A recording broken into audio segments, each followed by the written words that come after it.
एक माहौल जो होता है ना, घर का माहौल जो पढ़ाई वो का, तो हमने फुल सपोर्ट किया बच्चों ने। हाँ जी, बच्चों का बिल्कुल। पेरेंट्स की सपोर्ट के बिना बच्चा कहाँ आगे निकल सकता है। मेरी मम्मी स्नोर वैली स्कूल में एक टीचर है और मेरे पापा एक ऑटो ड्राइवर है। पुंते में ऑटो चलाने का काम करते हैं। हेलो, नमस्कार सभी को। आप सभी का एक बार फिर से स्वागत है माउंटेन फैमिली के एक और नए व्लॉग में। और आप देख रहे हैं कि आप यहाँ देख सकते हैं कि मैं बैठी हूँ क्लासरूम में।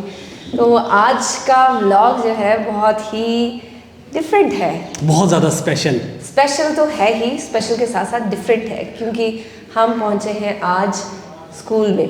और स्कूल कौन सा है? वही स्कूल जिसमें शिवम पढ़ता है, अद्विका पढ़ती है और आव्या पढ़ती है। और इसी स्कूल से जो है मेरे पतिदेव। स्कूल का नाम है स्नोर वैली पब्लिक स्कूल और हम बैठे हैं वहाँ की क्लासरूम में। और ये क्लासरूम है 10th। 2 मेरिट्स है, उसमें से एक जो है वो है फर्स्ट पोजीशन। सो बहुत ही ज़्यादा खुशी की बात है। और जो सेकंड जो बच्ची है उसकी है 10th पोजीशन। तो 2 मेरिट्स आई है सेम स्कूल से, और वो भी 20 इयर्स के बाद जो है ये फर्स्ट पोजीशन मिली है। सो बहुत ही प्राउड और बहुत ही स्पेशल मोमेंट है ये हमारी मैडम। एक और स्पेशल बात है कि जो स्कूल में है, ये महाराज जी जो है स्कूल में फर्स्ट टाइम, स्कूल से निकलने के बाद फर्स्ट टाइम इन्होंने स्कूल में कदम रखा है। तो ये भी एक बहुत ही स्पेशल बात है। मतलब इतनी शर्म आती है इन्हें। देखो, चलो स्कूल की मेरिट की वजह से ये स्कूल तो आए एटलीस्ट। और एक और ख़ास बात ये है, पापा हैं वो स्कूल के चेयरमैन भी हैं। तो और जो बड़े भैया हैं वो प्रिंसिपल हैं स्कूल के। तो बहुत सारी स्पेशल बातें जो है स्कूल से रिलेटेड हैं।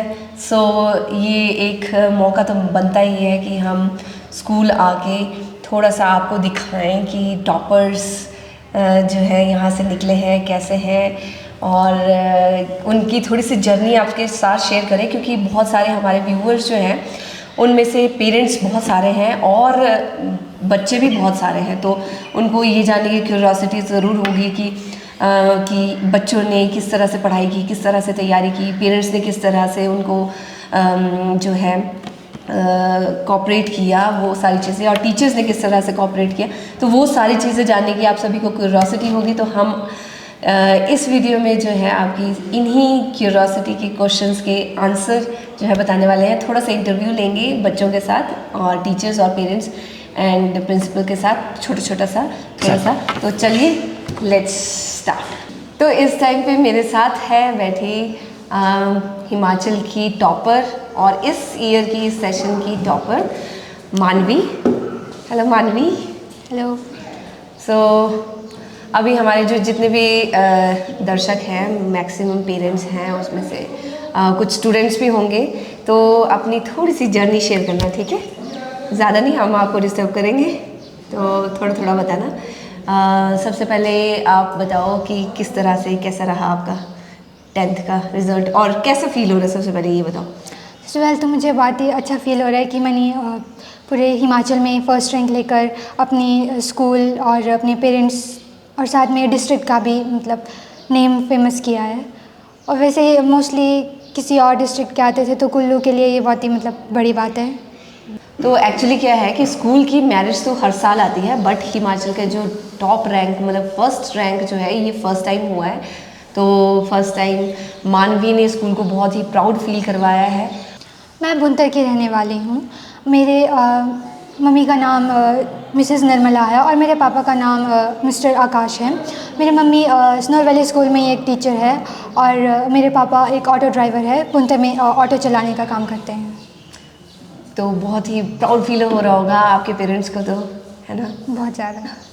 तो जितने भी स्टूडेंट्स हैं, पेरेंट्स हैं, उनको ये जानने की क्यूरियोसिटी रहेगी कि आपने किस तरह से आप पढ़ाई करते हो, आपका जो स्टडी स्केड्यूल है वो किस तरह का रहता है, क्योंकि स्टूडेंट्स को तो ऑब्वियसली जानना होता है ना कि टॉपर्स की किस तरह से पढ़ाई चलती है।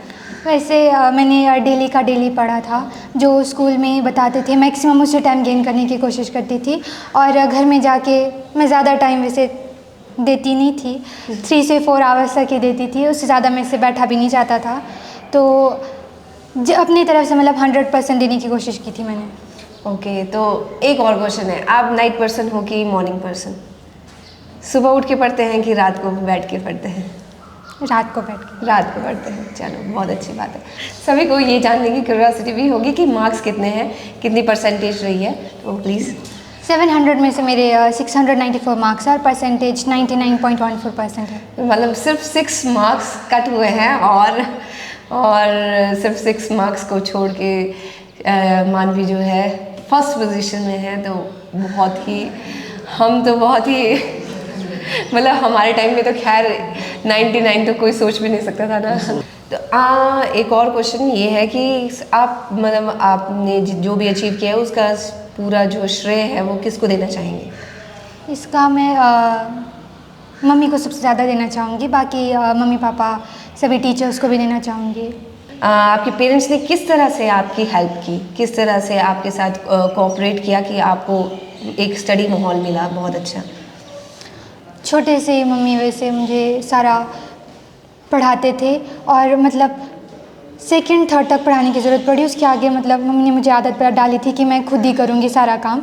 जो भी मुझे समझ नहीं आता था तो मैं मम्मी से पूछती थी, मम्मी बस समझाते थे और मम्मी ने कभी प्रेशर नहीं डाला कि ऐसा करना चाहिए वैसा करना चाहिए। और कभी मतलब डाउनफॉल में भी जाती थी तो मम्मी कभी बोलते नहीं थे, डांटते नहीं थे कि ऐसा कर वैसा कर। मतलब मम्मी समझते थे कि हो जाता है कई बार ऊपर नीचे। तो बहुत ही अच्छी बात है कि पेरेंट्स की तरफ से बिल्कुल भी प्रेशर नहीं था, और इसका मतलब है कि she is born with intelligence. तो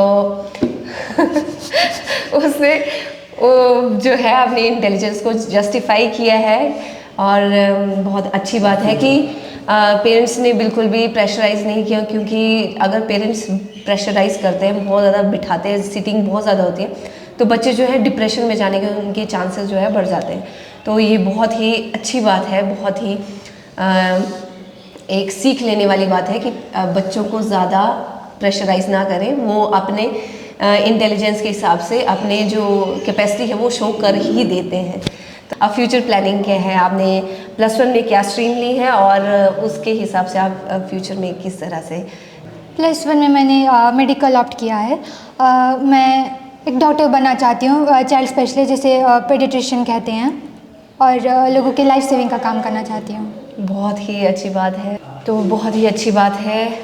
हम दुआ करते हैं, हम ब्लेसिंग्स पूरी प्रे करेंगे भगवान से कि आपको आपका मोटो जो है अचीव हो जाए, और आपकी जो आपका पाथ है उसमें आपको बहुत ही कम अड़चनों का सामना। तो जाते जाते एक लास्ट आपसे पूछेंगे कि आप जितने भी अभी स्टडी कर रहे हैं, जो बच्चे हैं तैयारी कर रहे हैं, उनको क्या टिप्स देना चाहेंगे आप अपनी तरफ से? मैं तो यही टिप्स देना चाहूँगी कि जितने देर तक पढ़ सकते हो उतना ही पढ़ना चाहिए, ज़्यादा पढ़ने की ज़रूरत नहीं, और रात को अगर नहीं बैठा जाता है तो रहने देना है। अब मतलब स्कूल में जितना हो सके उतना गेन करने की कोशिश करनी है, और अपने आप को फ्रेश रखने की ज़रूरत है। प्रेशर का भी बर्डन डालना चाहिए किस चीज़ का कि ऐसा होगा वैसा होगा, मतलब अपनी तरफ से 100% देना चाहिए। बिल्कुल सही बात, मतलब आप जितना अपने आप को फोर्स करेंगे उतना ही फिर जो है वो फोर्सफुली जो है प्रोडक्टिव नहीं होता, और जितना आप रिलैक्स और अच्छे से मतलब पूरे इंटरेस्ट के साथ पढ़ाई करेंगे तो वो जो है फ्रूटफुल ज़रूर होगा। तो बहुत बहुत थैंक यू आपका, हमारे जितने भी व्यूवर्स हैं उनको इंस्पायर करने के लिए। तो अब थैंक यू सो मच।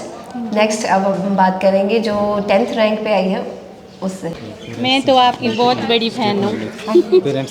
हाँ जी आपके चैनल की बहुत बड़ी फैन हूँ। वो तो अभी तक बिजी है। सबसे पहले मैं देखती हूँ कि माउंटेन फैमिली वालों ने नई वीडियो डाली है, और मेरे बच्चे भी बहुत ही गए। सबसे ज़्यादा तो शुभम। तो अब आपको मिलवाते हैं हिमाचल की जो 10th पोजीशन होल्ड करने वाली स्कूल की सेकंड जो टॉपर है प्रियांशी, और साथ में उसकी मम्मा। तो अब प्रियांशी बताइए कैसे रहा 10th की जर्नी आपकी, कैसी रही पढ़ाई की जर्नी? 10th की जर्नी बहुत अच्छी रही है। लाइक अप्स एंड डाउन्स आए हैं, बट कैसे कैसे करके 10th पास हो गई और भी बहुत अच्छी से हो गई। तो ऐसा बताओ कि पढ़ाई किस तरह से की, क्योंकि ज़्यादातर लोगों को ये जानने की क्यूरियोसिटी रही है कि आपका स्टडी स्केड्यूल कैसा रहता था, किस तरह से आप पढ़ाई करते थे। स्टडी स्केड्यूल सबका अलग अलग होता है। ऐसा नहीं होता कि अगर जो टॉपर है उसका हमें फॉलो करना चाहिए होता है, क्योंकि सबका माइंडसेट अपना होता है। कोई रात को पढ़ सकता है, कोई सुबह पढ़ सकता है। तो ऐसा नहीं कोई टॉपर है तो हमें इसकी तरह ही पढ़ना है। जिसको जैसा अच्छा लग रहा है वो वैसे पढ़ सकता है। कभी मन करता है तो मत पढ़ो, या तो ज़बरदस्ती का अपने आप को क्या फोर्स करना पढ़ने के लिए, अगर कुछ दिमाग में जा ही नहीं रहा होगा। वैसा ही है। बिल्कुल सही बोला कि ज़्यादा फोर्स नहीं करना चाहिए अपने आप को, जितना पढ़ाई हो रही है उतनी करनी चाहिए। सही बात है। और बताओ कि आप मॉर्निंग पर्सन हो कि नाइट पर्सन हो। मैं मॉर्निंग पर्सन हूँ। मैं मतलब रात के 10 o'clock के बाद मैं कुछ पढ़ भी नहीं सकती हूँ, चाहे वो एग्ज़ाम्स हो भी है। हाँ, मैं रात को जल्दी जल्दी सो जाती हूँ। अच्छा, तो ये बताओ आपके पेरेंट्स का किस तरह से रोल रहा। मम्मा साथ में खड़े हैं, किस तरह से रोल रहा आपकी स्टडी में कोऑपरेट करने का। पेरेंट्स तो मतलब बोलते थे कि अगर कभी पढ़ भी रहे हो तो बोलते थे कि बाहर आओ, सराउंडिंग्स को देखो। मतलब इन्होंने कभी फोर्स नहीं किया पढ़ने के लिए, कि बोलते थे जब इम्पॉर्टेंट नहीं है पढ़ना, अगर वो जो लास्ट में मैटर करता है वो तो हमने कितना हार्ड वर्क किया, हमने कितना डिटर्मिनेशन से अपना काम किया है। अगर हमें रिज़ल्ट मिल भी रहा है या नहीं मिल रहा है तो वो मेरे पेरेंट्स और टीचर्स तो हमेशा बोला है कि कि भगवान सब देखता है, तो उनका ही सब कुछ है। बिल्कुल, कर्म करो और फल की इच्छा मत करो। बाकी तो बच्चों की मेहनत का है पर हाँ जी, बाकी पेरेंट्स की मेहनत तो बहुत होती है इसमें। तो आप भी बताइए कि किस तरह से आपने बच्चों को किस तरह से कोऑपरेट किया, चलो, ताकि हमने तो क्या किया मैम, ये तो इनकी अपनी मेहनत है और इनके सभी टीचर्स का भी मैं बहुत धन्यवाद करती हूँ। इतना सपोर्टिव किया ना। नहीं, तभी एक इस माहौल मुकाम जो पर- होता है ना, हाँ घर जी, का हाँ जी, माहौल हाँ, जो पढ़ाई वो का। तो हमने फुल सपोर्ट किया बच्चों हाँ जी, ने। हाँ जी। बच्चों का full बिल्कुल, support किया। पेरेंट्स हाँ की जी। सपोर्ट के बिना बच्चा कहाँ हाँ जी, आगे निकल काफ़ी, सकता हाँ है। जी, हाँ जी। हाँ जी। बस लास्टली आपसे पूछेंगे कि ये आपके फ्यूचर की किस तरह से गोल्स है, क्या आपने स्ट्रीम रखी है और क्या सोचते हैं फ्यूचर मैंने का? अभी +1 में तो नॉन मेडिकल ऑप्ट किया है। अब +1 +2 में अपना पैशंस पता चलता है, फिगर आउट होता है कि अभी तक तो हम क्या क्या सोचते थे, क्या क्या बनना है। अब जो असली जाके क्या हमें अभी का होता है, जो अभी +1 +2 में हमें पता चलता है हमने फ्यूचर में करना क्या है। तो अभी 10 तक तो हमें पता होता भी नहीं था कुछ ज़्यादा कि होता क्या है सब कुछ। तो अभी मैंने फिगर आउट करना है, पैशंस भी करोगे तो जो इंटरेस्ट होगा उसमें आगे जाके करूँगी। ठीक है, ये भी अच्छी बात है, क्योंकि पहले से अपना गोल सेट करना ना, कई बार कंफ्यूज भी हो जाते हैं बीच में कि हम शायद गलत ट्रैक पे तो नहीं जा रहे। तो बहुत अच्छी बात है, आपको बहुत बहुत कॉन्ग्रेचुलेशंस, पेरेंट्स को भी, आपको भी। लो मैम, इसी खुशी मैंने पर- खा लिया मैंने खा लिया। सर आप खा लो। तो दोनों बच्चों से इंटरव्यू करके मैं थोड़ा एक एनालिसिस कर सकती हूँ कि पेरेंट्स का तो हाथ है ही, बाकी टीचर्स का इसमें बहुत बड़ा रोल लग रहा है, क्योंकि बच्चों को बिल्कुल भी प्रेशर फील नहीं हो रहा है पढ़ने का, और काफ़ी अच्छे से पढ़ाई भी चल रही है। तो यानी कि टीचर्स बहुत अच्छे हैं। तो थोड़ा सा अब टीचर्स से बात करते हैं। तो अब आपको मिलवाते हैं मानवी के पेरेंट्स से। तो ये है मम्मा और ये पापा। तो थोड़ा सा आप बताएं कि किस तरह से घर में किस तरह का माहौल आपने दिया और किस तरह से बच्चे ने पढ़ाई की, क्या? पहले तो मतलब हमने बच्चों को सेपरेट रूम नहीं दिया, फर्स्ट ऑफ ऑल कि सेपरेट रूम नहीं दिया। इनको हमने इनके दादी के रूम में रखा हुआ है। अच्छा। ताकि बच्चे ज़्यादा मोबाइल ना देखें, उसमें बिजी ना रहे। मतलब देते हैं मोबाइल, मतलब टाइमिंग होती है उसकी एक,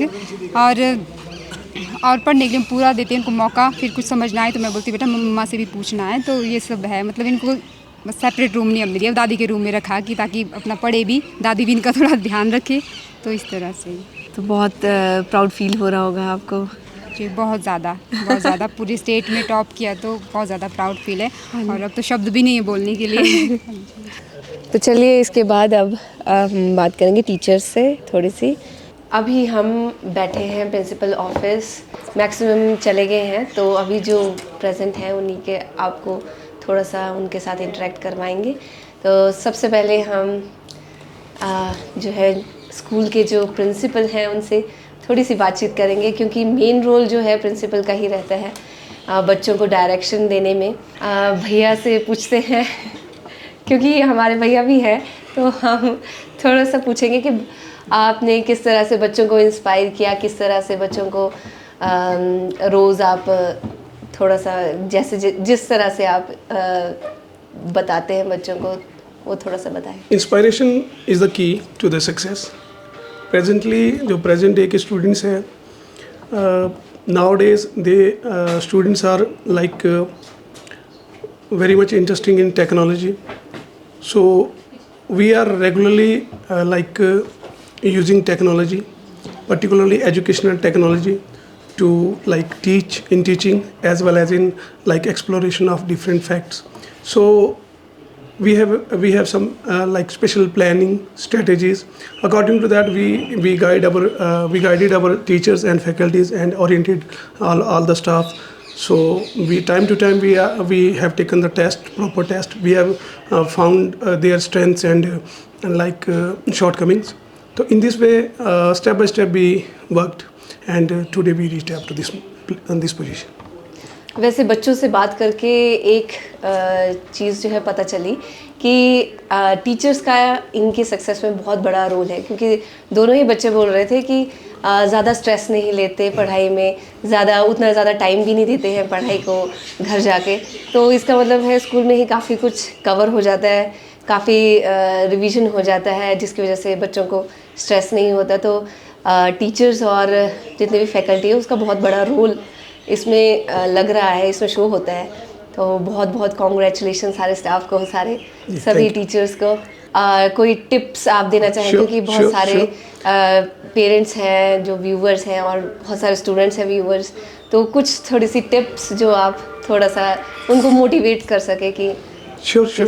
As per our expertise, I have, as a personally, I have 25 plus year teaching experience. As a principal, I have experience of 20 years. So definitely during this period of time, हमने काफ़ी ups and downs देखे। 2001, 2, 3 में कुछ अलग level का teaching होता था, teachers का जो स्ट्रेटजी और प्लानिंग डिफरेंट होता था।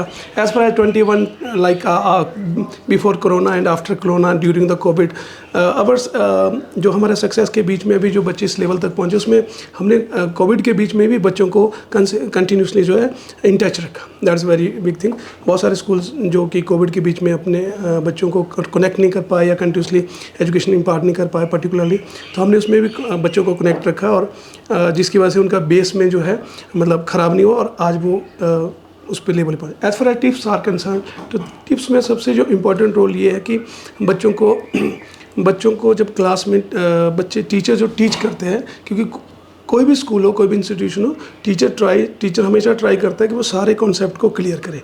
उसमें बच्चे अगर ध्यान से क्लास के अंदर यानी कि आप बच्चों को, जिसको बोलते हैं कि बच्चे ध्यान से सीखें, मैं बच्चों को भी बोलता हूँ, मतलब कि अगर आप क्लास के अंदर ध्यानपूर्वक जो टीचर पढ़ा रहा है उसको समझेंगे, तो ना तो आपको स्ट्रेस होगा, ना आपको ओवरबर्डन करने की ज़रूरत है। उस चीज़ को फिर आप प्रैक्टिस करना होता है। और टीचर को भी चाहिए कि वो साइमल्टेनियसली जो है बच्चों को जो कोर कॉन्सेप्ट उनको अच्छे से करवाएं। कि मोस्ट ऑफ द केसेस में क्या होता है, टीचिंग कहाँ फेलियर होता है कि वो एक्सरसाइज बेस्ड करवाते हैं इंस्टेड ऑफ की कॉन्सेप्ट। पहले कॉन्सेप्ट क्लियर करें, उसके बाद फिर एक्सरसाइज पे फोकस करें, और फिर एक्स्ट्रा एक्सरसाइजेज या उससे रिलेटेड क्वेश्चन हो। टीचर्स को खुद क्वेश्चन बना के देना चाहिए एज पर द एबिलिटीज़, और उनकी स्ट्रेंथ्स जो है उसको और परस्यू करना है, और जो वीकनेसेस है उसको जो है इम्प्रूव करना है। इन दिस वे पेरेंट्स को चाहिए कि बच्चों को लगातार बूस्ट करें, मोटिवेट करें। अगर किसी टेस्ट में कम मार्क्स है तो उनको दोबारा से अच्छा करने के लिए प्रोत्साहित करें, ना कि उनको डांटें और उनको मतलब डिमोटिवेट करें। और लास्टली ये कि बच्चों को जो डिस्ट्रैक्शंस के मीन्स हैं उनसे दूर रखें, क्योंकि डिस्ट्रैक्शन बहुत ही आज की डेट में बहुत बड़ी प्रॉब्लम है।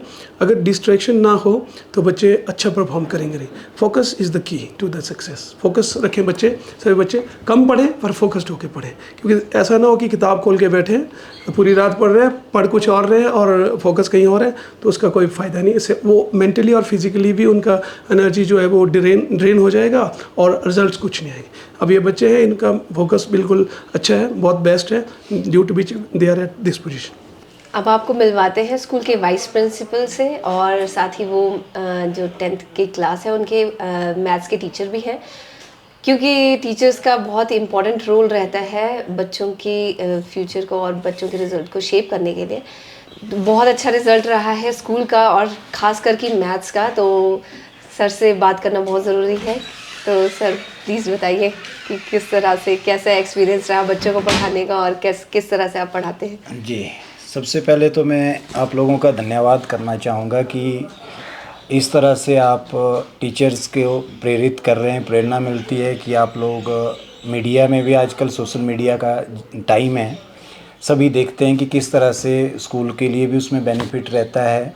तो सबसे पहले तो मैं सनोर वैली स्कूल सोसाइटी के चेयरमैन श्री ईश्वर ठाकुर, फाउंडर मेंबर श्री जालपुराम जी और प्रधानाचार्य श्री पूर्णचंद ठाकुर जी और डायरेक्टर श्री उत्तम ठाकुर जी को बधाई देना चाहता हूं और साथ ही साथ धन्यवाद करना चाहता हूं कि उन्होंने इस तरह का एक इंस्टीट्यूशन खोल के रखा हुआ है जहां सभी को, अध्यापक से लेकर बच्चों को, अपना टैलेंट दिखाने का मौका मिल रहा है। अगर इस तरह का इंस्टीट्यूशन यहाँ इस इलाके में, एरिया में नहीं होता तो शायद जो छुपी हुई प्रतिभा है, चाहे वो अध्यापक में है चाहे बच्चों में है, उसको दिखाने का एक मौका मिल रहा है। तो रही बात हमारे सेटअप की कि किस तरह से हम बच्चों को गाइड करते हैं, मोटिवेट करते हैं, पढ़ाते हैं और बच्चे उस चीज़ को मानते हैं, फॉलो करते हैं और आज रिज़ल्ट आपके सामने है। रिज़ल्ट में मैं सबसे पहले आपको ये बताना चाहूँगा कि हमारे पास 10वीं की परीक्षा में अभी 114 बच्चों ने भाग लिया था। 114 में से सभी के सभी बच्चे बहुत अच्छे मार्क्स लेके पास हुए हैं, जिसमें आप सभी को पता है कि मानवी ने प्रदेश भर में प्रथम स्थान, प्रियंसी ने 10वां स्थान और एंजल ने 11वां स्थान हासिल किया है। उसमें 95% से लेकर 100% में 24 बच्चे, 90 to 94 में और 24 बच्चे हैं, 80 से 89 में 40, 70 to 79 में 15 हैं और 60 to 70% में 11 स्टूडेंट हैं। साथ ही साथ अगर हम 100 में से 100% की बात करें कि हमारे पास 100 में से 100 तो सबसे ऊपर जैसा कि हर वर्ष रहता है मैथ्स में 100 आउट ऑफ 100, क्योंकि मैथ्स की फैकल्टी सनोर वैली स्कूल की बहुत ही अच्छी है। प्रधानाचार्य महोदय खुद मैथमेटिक्स में पढ़ाते हैं, क्लास लेते हैं, बच्चों को मोटिवेट करते हैं। दूसरे नंबर पर मेरा भी मैथ का सब्जेक्ट है। तीसरे नंबर पर हमारे पास हेड मास्टर जी हैं श्री भक्तराम ठाकुर जी, उनका भी मैथ्स ही सब्जेक्ट है। तो मैथ्स हमारा काफ़ी अच्छा रहता है, पर ऐसा नहीं है कि केवल मैथ्स ही है, सभी सब्जेक्ट में पकड़ है। सभी टीचर्स को प्रधानाचार्य महोदय मोटिवेट करते हैं, गाइड करते हैं कि किस तरह से पढ़ाना है। और तो मैथ्स में इस बार 100 में से 100 अंक लेने वाले 5 बच्चे हैं। कंप्यूटर साइंस में 4 बच्चे जिन्होंने 100 में से 100 लिए हैं। संस्कृत में 1 बच्चा है और सोशल साइंस में भी 1 बच्चा है, यानी कि कुल 100 में से 100 लेने वाले हमारे पास 11 बच्चे रहे हैं। तो मैं अपनी तरफ से, अपने स्टाफ की तरफ से सनोर वैली स्कूल सोसाइटी को बधाई देता हूं और धन्यवाद करता हूं कि उन्होंने इस तरह का संस्थान चलाया है जिसमें पूरे इलाके को, ज़िला को और पूरे प्रदेश को इस तरह के बच्चे आगे को हम तैयार कर रहे हैं कि वो सभी का नाम रोशन कर रहे हैं। बिल्कुल सर, ये बहुत ही प्राउड फील होता है कि इतने अच्छे मार्क्स लेके सब बच्चे जो है उत्तीर्ण हुए हैं। हम बच्चों को क्लास में इस तरह से तैयार करते हैं, इस तरह से पढ़ाते हैं कि बच्चों को मैक्सिमम जो है क्लासरूम में क्लियर होता है। उसके बाद उनको प्रैक्टिस क्वेश्चंस दिए जाते हैं ताकि वो अपने नॉलेज को अप्लाई कर सकें। ये सनोर वैली का राज रहता है। थैंक यू, बहुत बहुत धन्यवाद। अब आपको मिलवाते हैं स्कूल के फाउंडर से, जो कि है हमारे ताऊ जी। तो इनसे आप वैसे पहले भी मिल चुके हैं बहुत बार, तो अब ऑफिशियली आपको मिलवाते हैं स्कूल से, स्कूल के एज ए फाउंडर से। तो ताऊ जी, कैसा फील हो रहा है जो आपने कुछ सालों पहले सपना देखा था, स्कूल बनाया जिस सपने के साथ, तो आज जो है इतना प्राउड फील हो रहा है, कैसा लग रहा है? ऐसा लग रहा है कि आज हमारा सपना पूरा हो गया। तो जैसे अभी प्रिंसिपल साहब ने बोला कि 31 मेरिटें हमारी आ चुकी हैं आज तक, और इसमें सिर्फ एक अचीवमेंट आज विशेष रही कि हमारा जो है नंबर 1 पे स्टेट में पहला स्थान जो आज मिला। तो ये बड़े बड़े गर्व की बात है हमारे लिए, और ये सबको श्रेय जाता है, टीचर्स को, प्रिंसिपल को और सारे स्टाफ को श्रेय जाता है, जिन्होंने बहुत मेहनत की, बहुत लगन से पढ़ाया इनको, बच्चों को मोटिवेट किया, और ताकि इसका रिज़ल्ट हमारे सामने आ गया। और आज बहुत खुशी हो रही है कि ये 20 साल हमारे स्कूल को इसको चलते हुआ, 2003 में ये स्कूल शुरू हुआ था। तो 20 साल में हम इस स्वप्न को देख रहे थे कि कब जैसा हमारा बच्चा यहाँ से टॉप कर जाएगा। तो साथ में आपको वैसे तो आप सब मिल चुके हैं, स्कूल के जो चेयरमैन हैं ऑफिशियली आपको मिलवाते हैं, स्कूल के चेयरमैन से पापा जी। दोनों भाई हैं, बड़े भाई इधर और छोटे भाई इधर, तो दोनों बहुत प्राउड फील कर रहे होंगे इस टाइम पे कि स्कूल ने एक बहुत बड़ी अचीवमेंट हासिल की है। आज बहुत ही खुशी का दिन है कि 20 साल बाद, 20 साल में लगातार हम मेरिट तो लेते आ रहे हैं, लेकिन टॉप मतलब नंबर 1 पे आज पहली बार आया। तो मैं सभी अपने बड़े भाई जी को, जो फाउंडर मेंबर है हमारे, डायरेक्टर हमारे उत्तम जी हैं, प्रिंसिपल सर हैं, उसके बाद सभी स्टाफ को बधाई देता हूँ और बच्चों को भी बहुत बहुत बधाई और उनके पेरेंट्स को भी बहुत बहुत बधाई देता हूँ। ऐसा नहीं है कि पहले से, हमारा तो 2003 में जैसे हमारा स्कूल शुरू हुआ उस पहली साल ही हमारी जो ना मेरिट आई थी। उस टाइम 8th का बोर्ड होता था और 8th तक हमारा स्कूल था और 8th में हमारी पहली मेरिट आई थी। तो अब लगभग 33-34 मेरिट हमारी आ चुकी है अभी तक। लेकिन इस बार जो टॉप ये हमारा एक बहुत ही एक स्वप्न था जो आज पूरा हुआ और बहुत ही खुशी की बात है। और मैं आगे भी कामना करता हूँ कि हमारा स्कूल इसी तरह आगे कार्य करता रहा है। इसमें सभी जो ना श्रेय सभी को जाता है, प्रिंसिपल महोदय को सबसे ज़्यादा श्रेय मैं उनको देता हूँ। उसके बाद स्टाफ सारा हमारा टीचर जो ना बहुत अच्छे मेहनत से उन्होंने बच्चों को पढ़ाया है और बच्चों ने भी बहुत मेहनत की है और उनके पेरेंट्स ने भी मेहनत की है। और सबसे बड़ी बात है कि पूरी डिटेल तो बाद में देंगे, लेकिन हमारे स्कूल में इस अभी 2-4 दिन पहले ही जो ना +2 का भी रिज़ल्ट निकला, तो उसमें हमारी जो ना 2 मेरिट आई हैं। टॉप 10 में दो बच्चे आए हैं। और अभी ये जो मैट्रिक का रिज़ल्ट निकला आज, इसमें 24 बच्चे हमारे 95% से ऊपर मार्क्स ले चुके हैं। तो एक बहुत बड़ी अचीवमेंट है हमारे स्कूल की और इसका सब कुछ रह जाता है। धन्यवाद। और यहाँ पे अब मैं मिलाता हूँ, मेरी एंट्री हो चुकी है बिकॉज अपने जो प्रिंसिपल है वो जा चुके हैं, तो हमारी जो हेजिटेशन है वो ख़त्म हो चुकी है। तो यार वो पहले के टाइम याद आता है ना जब भाई पढ़ाते थे हमें, तो अब मिलाते हैं भाई से। और हमारी भतीजी भी आज उत्तीर्ण हुई है 10th क्लास में 95% मार्क्स से। 95%। तो भाई हमारे तो नहीं आए ना 95, चलो बच्चों के आ रहे, बहुत अच्छी बात है। बहुत मेहनत कर रहे हैं बच्चे, बहुत ज़्यादा। ये नहीं है कि प्रिंसिपल सर का जो है आशीर्वाद उन पर भरपूर है तभी इतने नंबर ले रहे हैं, अदरवाइज नंबर लेना बहुत मुश्किल है। 95% भाई, 95% सही बोला है। तो भाई की तरफ से पार्टी हुई, तो मैं पार्टी करने जाऊंगा। तो आज के इस ब्लॉग के लिए बस इतना ही, और बस अपने बच्चों को भी पढ़ाना स्टार्ट कीजिए। और अब देखते हैं, अब जो हमारे अगले एक मृदुल है अपने घर पे, उसके बाद अद्विका है, उसके बाद शिवा हो, उसके बाद है लास्ट में, वो भी नर्सरी में। वो तो 60-70% ले ले बहुत है। अर्शिवा है और अर्शिवा के बाद अच्छा बीच में हो रहे यार बड़े, अभी आव्या है, अद्विका है। तो चलो let's see, I hope all the best. All the best. हाँ मतलब सभी यार ये सब ना ऐसे ही हैं, क्रीम लेवल वाले ना बच्चे, तो ये कभी भी टॉप कर सकते हैं, बिल्कुल है ना। 95%, कोई 98%। चलो मिलेंगे अब नेक्स्ट व्लॉग में, तब तक के लिए जय हिंद, जय भारत एंड स्टे सेफ।